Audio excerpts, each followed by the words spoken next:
Sir Philip, para po to sa inyo. Wow, Sir Philip, para sa inyo daw. Happy birthday po. Nung 24 or nung 27. Hindi na lang po tayo. 24.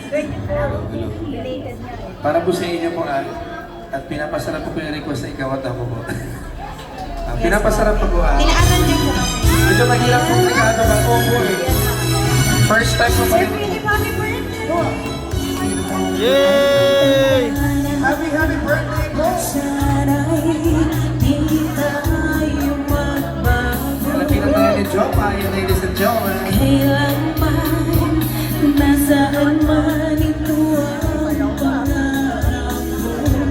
Magkuha mo ba kaya ako'y agad at yakapin?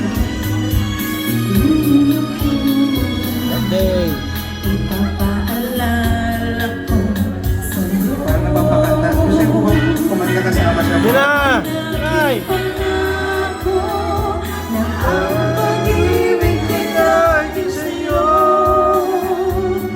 Kahit mabuti Panihain po si Mama. tuhog ko.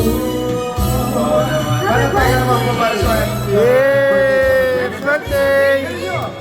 Pagdating ng araw, ang iyong buhok ay puputi na rin. Yes naman. Anong gagawin natin? Sabay tayo magpa-highlights ng mga buhok natin.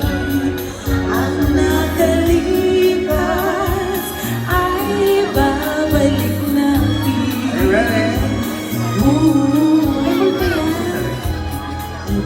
Ipapaalala ko sa'yo ang aking pangako na ang pag-ibig ko laging sa'yo.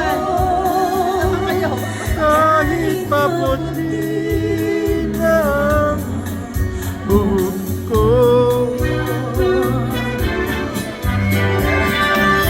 The request of for an happy birthday po. Happy birthday! Woo! Happy birthday pa!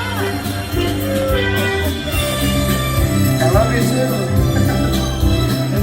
Po, ang pagmamahalan nila. Pwede ba po kami humingi ng tip para kung paano tumagal ng 40 years? Araw-araw away. Araw-araw away. Ano po ba? Agree Wala po po ba bang ang lahat? kakalma? Agree ang lahat, tama. Pag araw-araw kayo nag-aaway, healthy ang relationship. Pero dapat gabi-gabi nagbabate. Yes. Diba? Ano? Pag matutulog, bago matulog, Bago kailangan matulog. bati na kayo. Ayan, tama po yan. Dahil dyan, happy birthday po once again, Sir Philip. And of course, okay na ba to? Sige.